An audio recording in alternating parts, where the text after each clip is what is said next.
Hello, welcome to another amazing interview in the Creative Entrepreneur Series. I'm your host, Bob Baker, and as always, I want to encourage you to get on the VIP email list so you don't miss any of the upcoming interviews. I've been, on average, posting one new one a week, so if you want a regular dose of inspiration, please get on the email alert list, and all you have to do is if you're watching the video version of this, there should be a link to the site where you can sign up somewhere on the page here, whether you're watching on YouTube or my site or wherever. If you're listening to the audio podcast version, then all you have to do is go to DIYcareermanifesto.com. That's all one word, and there should be some really obvious links there where you can get on the email list. And when you do, you also get a big, fat, free sample of a book that I'm working on called The DIY Career Manifesto, the unconventional guide to turning your talents and know-how into a profitable business.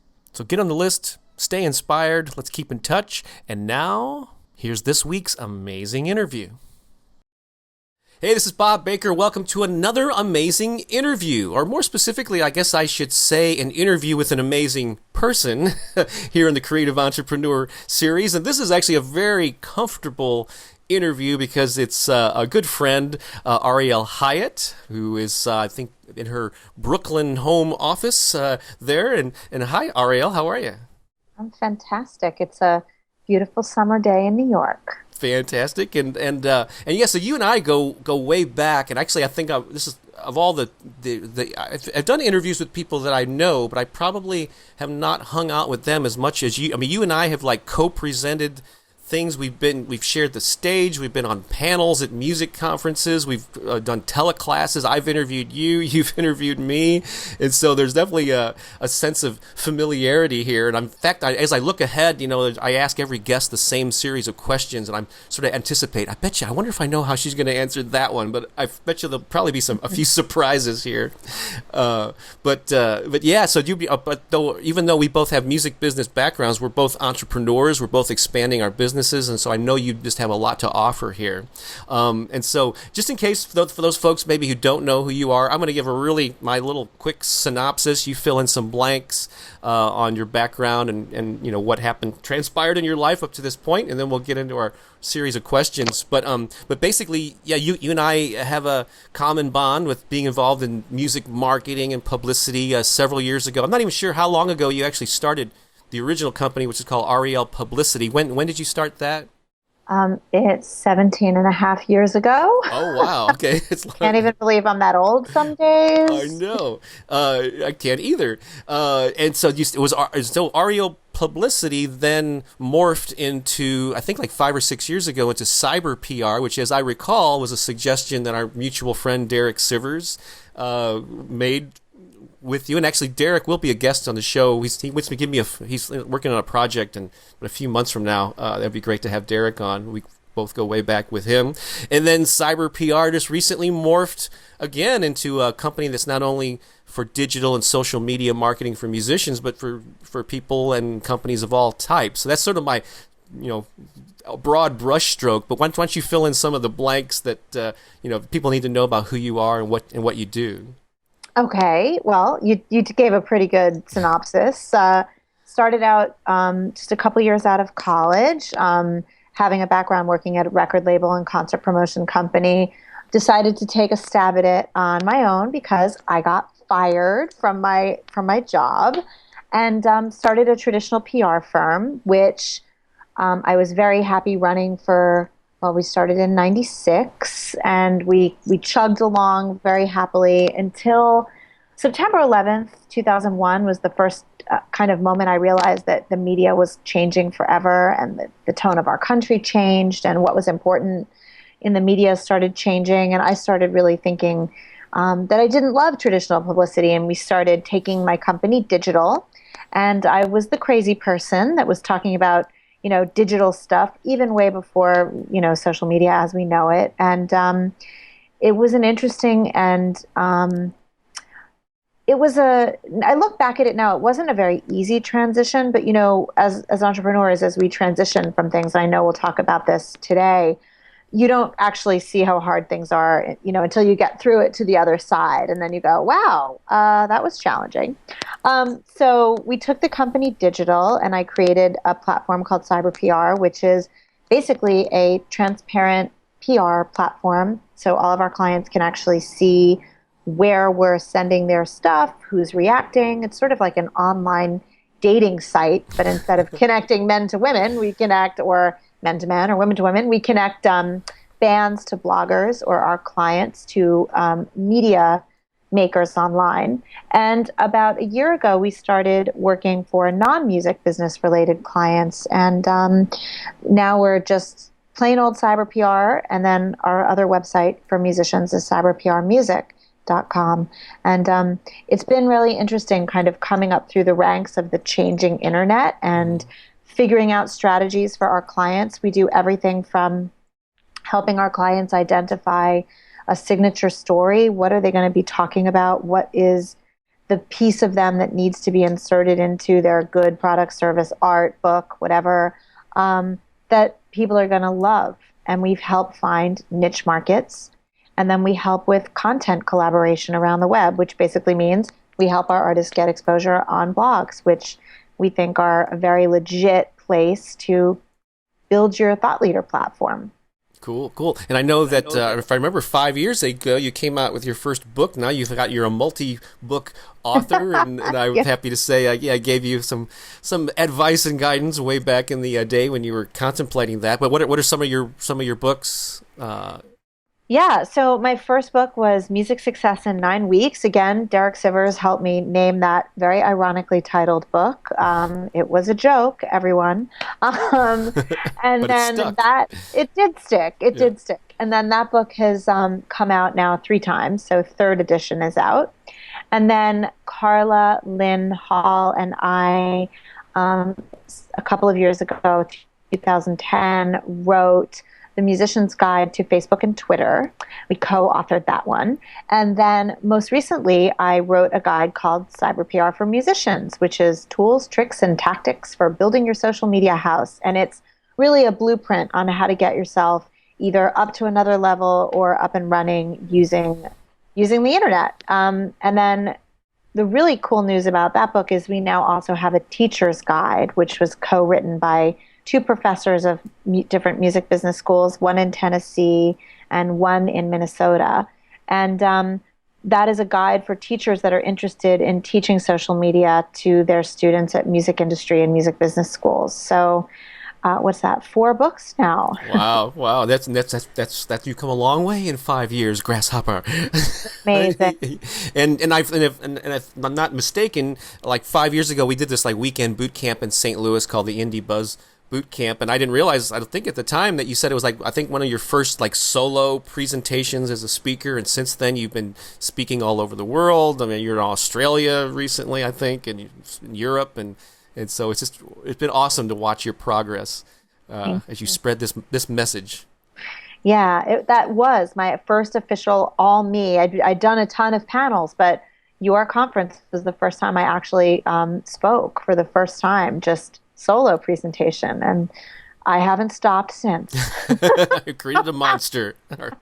All right, so we know about your background, Ms. Hyatt, and by the way, I always like to because I'm very big on spelling and punctuation and enunciation and all that. And your name is actually pronounced Ariel, as sort of like the letters of the alphabet, R-E-L, not Ariel. I hear a lot of people saying Ariel, right?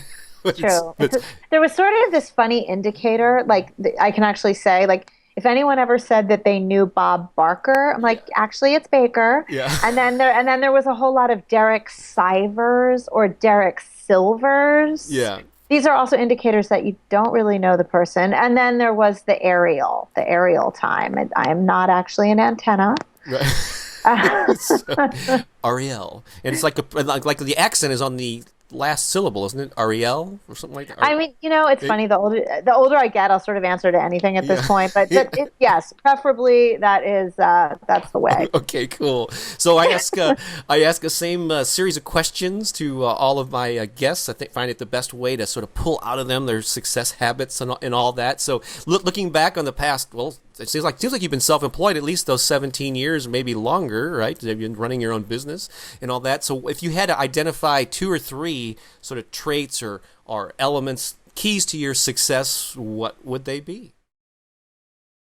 Oh, I would say stick-to-itiveness. I don't even know if that's a word. I was trying to write it the other day, and it's the notion of not giving up. And I think that a lot of times when you begin to pursue something, especially if it's challenging, if you're in an industry that is cluttered or changing, like the music business is or the publishing business is right now. I mean, I would argue that most businesses are still in a crazy transition with the arrival of the internet and social media and trying to figure out the conversation that we are now all supposed to be having online as well as offline. How does that integrate with our marketing, et cetera? I think it can be very challenging to not want to give up. Mm-hmm. And I think that, I'm a very driven person, and so that definitely helped. I really was passionate about the area that I chose to work in, which was with musicians, with creative people, with helping them sort of bring their art into the world. And I was just a huge music fan. So, feeling really passionate about what I was doing, I think definitely plays a major contribution to succeeding. I think that, it's funny, I pick up a lot of these entrepreneurial magazines, and there's all these opportunities for franchises, and there's all these opportunities, discussing where money is being made. Like, for example, the health and wellness, but like the medical industry. So like the pharmaceutical industry is obviously a place where there's a ton of money. I just don't know that I would ever be happy marketing pharmaceuticals. I don't think I could get out of bed and love myself. So I think part of it is you need to choose something that you're passionate about to succeed. And then the other part of it is you need to choose something that logically you can actually succeed in. And I think this is where the real, like, honest conversations with yourself as an entrepreneur have to come in. And if you're serving a demographic of people that either A, don't have money, or B, aren't making a lot of money, or C, can't understand the value of what you're doing in your paradigm, which has been a struggle that I've reckoned with many times over, choosing to work in the independent music community, it can be really challenging. And so I would say the thing about me that has contributed to the success is really being able to reckon with that concept. Mm-hmm. And I think the other key to my success has been knowing when I was not in my comfort zone. For example, I suck at QuickBooks. I'm not a bookkeeper. I was never a numbers person in college. I was a theater major. I can balance a checkbook, but as I started making money and I was like spending all these hours like on QuickBooks torturing myself, I realized, what, a really good use of my time and energy would be to hire a bookkeeper and just have someone. And so kind of learning where your weaknesses are.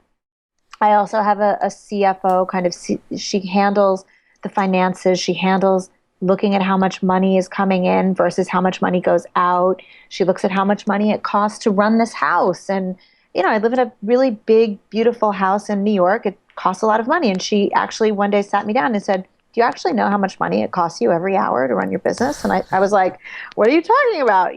So it's identifying and finding people who can help you concentrate on what you're better at and not force yourself to do things that you're not strong at. And I think in an entrepreneurial world, a lot of times we focus so much on like trying to improve what we're not good at, as opposed to getting really, really good at what we're already good at. Right. And I would say that's a major that's a major contributor. So there's a very long answer to that question, but I would say 18 years later in a profitable company where I know the next question is, have you always done this full time? Yes. And that's a gift and a privilege, but it's been because I've just worked exceedingly hard, frankly. Right. I concur with all of those those things, and I know, as I mentioned in the beginning of the video, there's a little introduction where I talk about this new book that I'm working on called the DIY Career Manifesto, and a lot of it is sort of a personal milestones from my own self-employment journey. But one of the things, kind of related to your first point about the stick-to-itiveness, is I was just like stubbornly determined to figure out a way to work for myself, because I knew I always felt out of place working for someone else, and doing things where my heart wasn't into it. And so I was like, damn it, I'm going to figure this out. I'm going to figure out. And it took me, decades, or really until I was 40 did I sort of start putting the pieces into place. But yeah, you almost have to have that drive, let the dissatisfaction of whatever you're doing that isn't satisfying you push you to figure out a way to make it work. And I don't know if that was your experience too. Indeed. Well, I mean, there's one other thing I kind of want to share, which is, my mother is a great entrepreneur. And so I grew up with this sort of in my DNA, and it's different when you come from that paradigm. Sometimes I've had other barriers that I've had to deal with, but kind of understanding that I could be self-employed wasn't a big challenge. I know a lot of my friends who are entrepreneurs who came from traditional working families, their parents were like, oh my God, what do you mean there's no health insurance?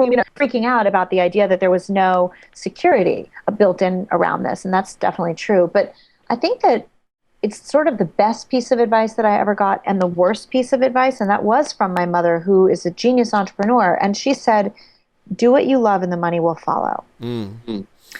And sadly, that's not true. Right. It's sort of do what you love and understand how to run a business and understand profit margin and understand a lot of other things that are actually much more complex than just doing your passion. And then the money will come. Right. It's kind of like you said earlier, passion alone isn't going to get you there. It has to be that overlap between what you're passionate about, what you're good at, what you're sort of known for, and an overlap between that and a need and a want in the marketplace with a group of people that are even a small slice of the population, but they got to be willing to pay for it. You got to present it to them in a way that they're willing to pay for, and that's the trick. Just taking that, it's a passion alone won't always do it. And that's why a lot of people are kind of frustrated by just doing what they love, but the money's nowhere to be seen in the distance. Yeah, and I mean, I think also like the dirty S word, it's the sales word that, I mean, especially if you're creative, this is like the dirtiest word in the book. You're not supposed to sell yourself out or whatever your thinking is around, suffering. You should be suffering for your art as opposed to profiting from it. And, that's another giant come to that you have with yourself, and you have it many times. You have it. I'm a big fan of a man named T. Harv Eker. I know you've also. He talks about everybody having a thermostat that's set at a certain temperature for the amount of money that you bring in, and certain people like a Donald Trump, their thermostat is set so high that thinking in the millions and the billions is easy. But for some of us, maybe your thermostat is jammed at $20,000 a year or $50,000 a year. And it's like, how do you turn that up to 100 or 200 or 500 or a million or whatever it is your dream is? And most of it is about you holding yourself back, and you need to think about that along your journey. Yeah, I guess most of us have set points for our happiness, for our level of success, for how much money we think we deserve, and all that. And so those are great points to examine that and see if you could raise it. There was a phrase I heard recently. It's like, let your ceiling become your new floor. Mm-hmm. So you get used to an expanded vision of yourself, and then some people just stop there. But if you realize, oh, there's something beyond that. This is my new floor. Where's the next level of the ceiling? So wise words here. Yeah. Or my coach yesterday said, instead of bashing into the ceiling, I have an idea. Why don't we take an elevator up and around and just get off at the floor that we want to get off at, instead of like, this. Oh. And it's like, wow, that's a great analogy as well. It reminds me of an old Monty Python routine. Getting hit on the head lessons in here. I should just pass that room and go to the one where they have pillows or something. Yeah, exactly. So we've covered some of your keys to your success, but let's sort of look at the dark side, Ariel. And we all, and you actually alluded to it, some of the struggles. We all have challenges, and I think we can learn from hearing specific challenges that people face and how they overcame them, the lessons that they learned. So if I were to ask you to think of specific business or creative challenge, what would that be for you? I think, back to that stick-to-itiveness that we were talking about, and that determination and that drive. Mm. Sometimes you have to acknowledge when you're off your path, or when you're doing something out of habit as opposed to doing something out of a genuine wish to continue doing it. My mom is a career expert. She's written multiple books on careers. And one thing that's sort of true for today's workforce is that the average person will experience, I think it's 8 separate careers throughout their life. Mm-hmm. So this sort of old notion of you start in the mailroom and you move up to be the CEO, or you do the same thing for all these years, isn't true. So even with you and with me, we've shifted our businesses multiple times. I started as a traditional publicist for just touring musicians. Then, I opened it up and I did record releases. Then I opened it up again and I started working with venues and festivals. And then I opened it up again and I had a booking agency. Then I shifted it again. I became digital. And then as the internet iterates, we iterate along with it. Things that worked even a year ago don't work anymore. We have to continuously correct and continue. But I think the other thing is, in that sort of drive to keep going and to keep, for many of us, especially if you have employees or responsibilities, just keeping the lights on, going, okay, I have a responsibility to make X amount of money, or else I am in trouble. I have a mortgage, I have kids, whatever it is. Staff too, depending on you. Yeah. Yeah. 7 people work for me. It's a big, the 15th and the 30th is like a big day, and right. We've got to figure out, like, the payroll company is going to be putting money into everyone's paycheck. I got to come up with that money. But this is what I'm actually talking to. You can get sort of stuck in that loop, and then you can get off your original intent for why you wanted to do this. Right.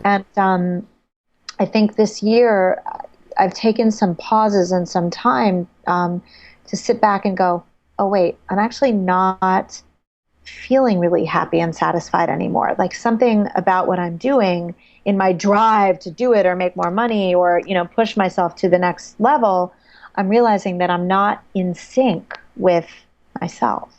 And that is, I think that's another very honest time. And that can be a challenge, especially for those of us that, if you started your business because you were super passionate about whatever it is you're doing, and then you realize you're not super passionate about that thing anymore, but you don't know what your next super passionate thing is. Like, so for me, I knew that I didn't want to exclusively just work only for independent musicians, but I didn't and couldn't see what my next client base was.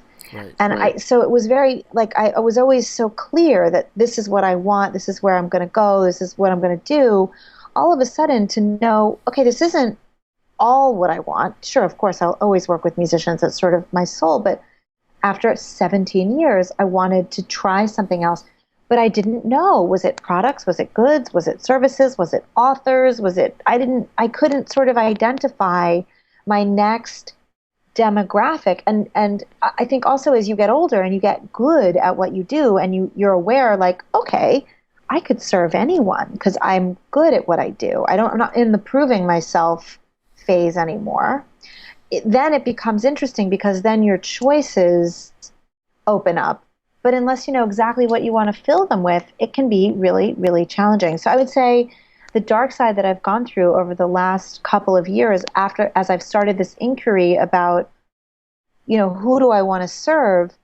Yes, it's very tempting to move towards, I want to serve people with money. But then the idea of working for Wall Street bankers wasn't exciting, or pharmaceutical companies. I mean, I looked at all of the industries where there's money being made, and I went, I don't see myself in corporate America in a suit doing social media training. Like, that's just not who I am. It's not my style. It's not going to feel good for me or for them. And so you have to go on a journey and decide, what am I passionate about next? And I think as you grow, you don't stay passionate about what you used to. I just got off the phone with Howie, my dear friend who I've known since we both started in the business. He and I are both very different people now. He's a married man. He's in his 40s. He's got 2 kids. he still is a concert promoter and a talent buyer, but his life is completely different. And what he, as he used to love to be at shows till 3 a.m. every night, now he loves tucking his 1-year-old into bed at 7. So your priorities shift and your business shifts as your priorities shift. Wow. You and I have a lot of parallels of finding out, because my first book was published 20 years ago, and I've been online, at least with email, and immediately started dishing out my tips and building an email list in like 1995. So we're talking about 17, 18 or more years. This past year, this interview series is part of my own inquisition into feeling the need to expand, to do something, not to abandon what I did in a similar way, but to expand and maybe serve a new audience or an expanded audience. And so, and I was confused. I mean, actually, Pookie and I, my girlfriend, took a trip to Nashville to visit some friends back in May, and I was just feeling overwhelmed by all the possibilities, all the different directions I could go. I had this long list of like book titles and subjects on a wider range of things, but it was in conversations there and just getting away from the routine of the, being in our normal environment, that I did get clear about this DIY career manifesto book. Was really kind of felt right.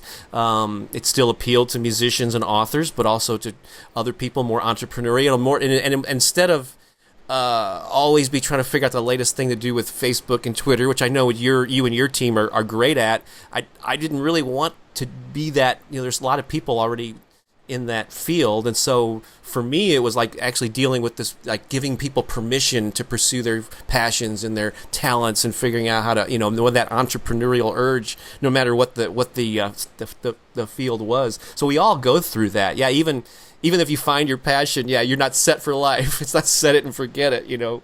We grow as humans and as business people, and I'm glad that you pointed that out.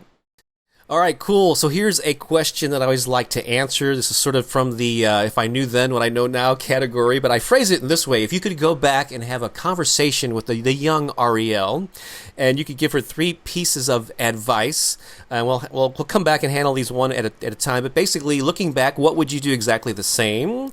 What would you avoid? Like, what were the time wasters that you would say, no, don't do that because it's really misguided? And 3, what would you do earlier, like bring into the mix earlier, that you didn't realize, at a younger age, that they were cool things? So just what would you do? Let's start with, what would you do exactly the same that worked for you? Wow. I started my business in Boulder, Colorado.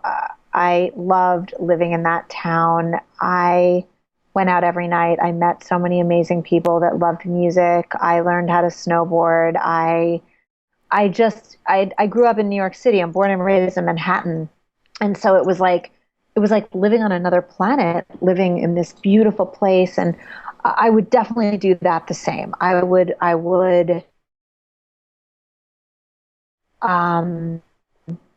definitely, I love that I spent those 6.5, 7 years in beautiful Boulder, and just getting to appreciate that not everyone is driven by money. New York City is a very money-driven, money town. I came from a family that was driven, very successful. I never met anyone that was a waiter or a bartender. Like, I didn't know that was a career until I went out to Boulder and realized, oh, wow, that's a great career, because you can snowboard all day and then you can still make a lot of money at night. I mean, I have lots of friends who, equally as educated as me, equally as smart as me, just made different life choices about my CEO, Anna, calls it the art of living, your choices around the art of living. So I would say that, the first 7 years of my business, first 5 years when I was in Boulder, I chose a lot of art of living. It was spending a lot of great time doing great things with great people. So I would definitely do that the same. Cool.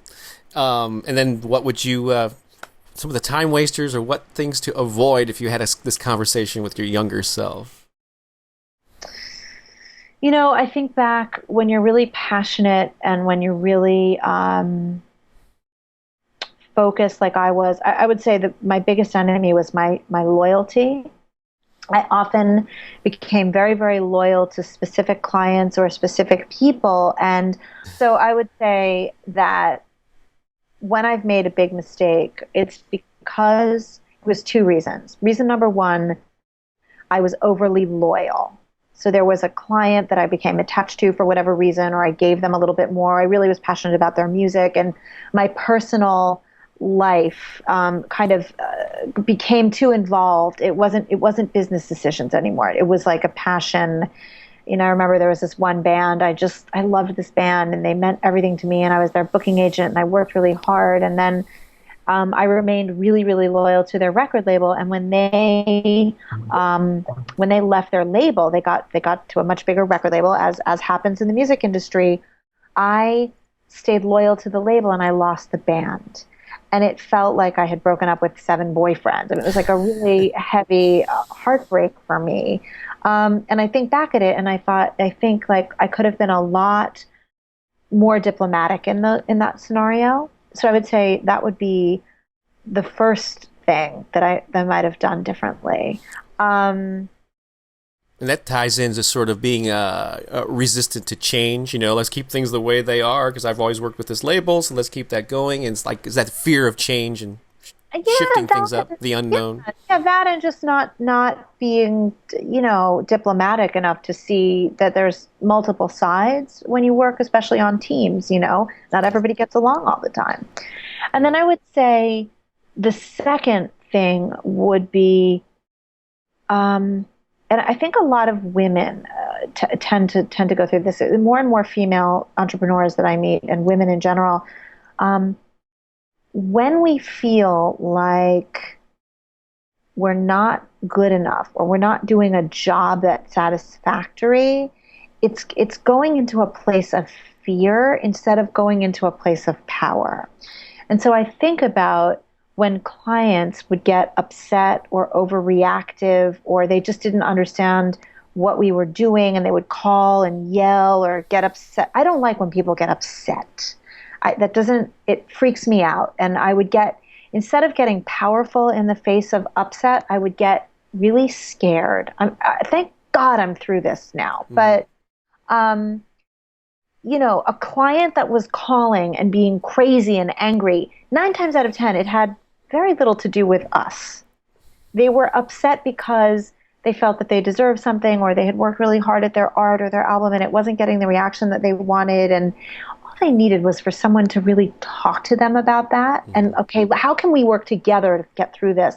But when you're getting yelled at, or when you feel like, something's really wrong and it might possibly have been your fault, I would very often be so scared I wouldn't be able to have that sort of conversation, because I would be so upset that someone was upset. And so I don't do that anymore. And it feels like a different business when, my friend Rachel Masters says, you're sitting behind bulletproof glass. No one can fling their arrows at you. It's their upset.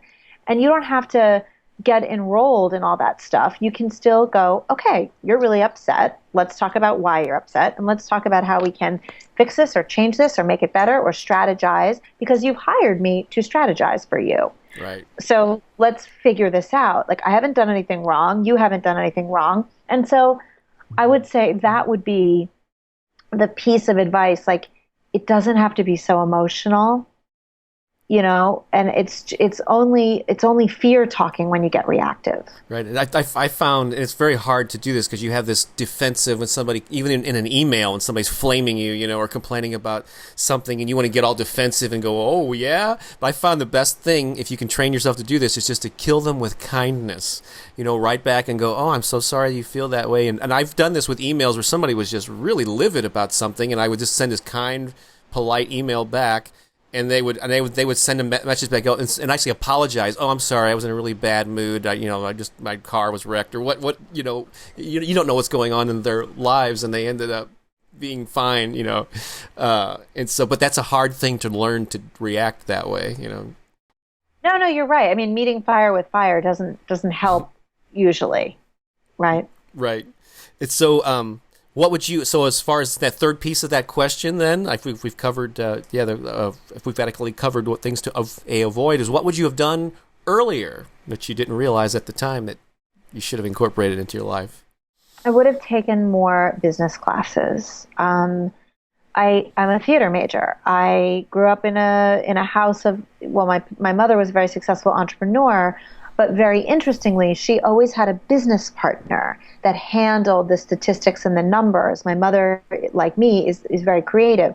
So she would go out and do the roadshow and make the money and get the clients. And then she had a very pragmatic partner who would do the data and the analytics and the research and the money.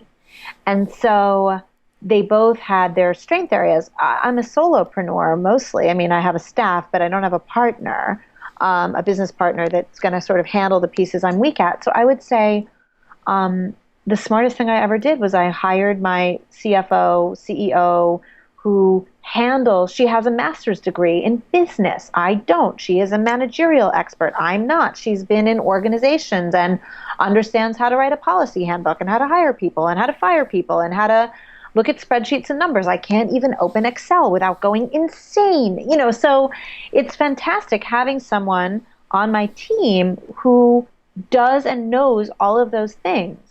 So I can go and be hugely creative and try things, and she can handle the spreadsheet. So I think I would have found that person in my life a lot earlier. She's been on board with me about 2.5 years, and I think that's been an incredible gift because she's really helped me monetize things, think things through. And it's been amazing. So get help earlier. Yeah, get help earlier. Don't think you could always do it all yourself, which I think is a curse of entrepreneurs who want to control everything. Yeah, that's hard too when you're a control freak, or when there's not. I remember a lot of the sort of mentors and gurus that I've studied with over the years. T. Harv, Alexandria Brown. I've sat in a lot of great seminar rooms, and they've always said, like, usually when you're starting out, you can't afford help, so you try to do everything, and that's the biggest mistake. Because imagine if you just hired help for 5 hours at whatever, $20 an hour, $30 an hour, even if you have to put that on your credit card, imagine what you could do with those 5 hours where you weren't, struggling to figure out some stupid accounting thing or some banking thing or something that is not in your DNA to figure out. Right. Good advice. All right, we are in the stretch here, and I know you've got to go. Thanks for your time, Ariel. So let me just ask you future plans. We talked a little bit about how cyber PR has morphed into a sort of a agency for more than just musicians and authors and so on. So what are your future plans? And then let people know where they can find out about you online. Yeah, so I finally, after talking about this little struggle of trying to identify the next client base, I've done it, and it feels really good. I just got back from San Francisco talking about this topic, and so our new future client is thought leaders. It's people who are establishing themselves or already deeply established, but not really established online. And my first big thought leader client is actually my mom. She's this powerhouse woman, New York Times bestselling author, someone that's done a lot of things, but has been very allergic, and technophobia is her big disease. So she's got very little going on the internet. So we're going to take our strategy here and work our magic and help her bring her thought leadership up to speed online. So that's our next type of client. It's people that are up to big, exciting things. And which I assume her last name is Hyatt. What is your mom's name? It's Ariel Hyatt. Ariel Hyatt, cool. And so our new vision is really talking about thought leadership, what makes a thought leader, and not in sort of a haughty way like Oprah or Gandhi or, that kind of thing. But, I believe that everybody needs to be a thought leader to dominate their own niche, even if it's a small one. And you've got to have something that you want to say, and you've got to have an audience to listen to you, and you've got to cultivate that thing in the new paradigm of the music business. Cool. So that could be authors, it could be speakers, bloggers, anyone who's trying to establish a platform and be known for a specific thing, right? Exactly. Or it could be anyone who is developing, right now we're about to start working for a potato chip company, and the guy has a really big mission, sort of like Famous Amos, with a philanthropical angle to it. So anything like that, yeah. Tom's Shoes or whatever. I think that's exactly. Yeah. So what are some websites and places that people can find you online and find out more about all your cool stuff you're doing? Well, my social media drug of choice is Twitter. You can find me at at CyberPR, CYBERPR. CyberPR.com for the non-music stuff, and CyberPRmusic.com for the Fantastic. Awesome. Well, this has been great. I knew you'd be a wonderful interview. It'd be comfortable and cozy, and we had a very intimate conversation here. As always, I look forward to seeing you in person sometime, hopefully in New York or anytime you pass through St. Louis, Ariel. But thanks for sharing your wisdom here on The Creative Entrepreneur. I really appreciate it. Pleasure, Bob. Talk to you soon. All right. So thanks for watching. I'll be back with another interview next week. So long for now.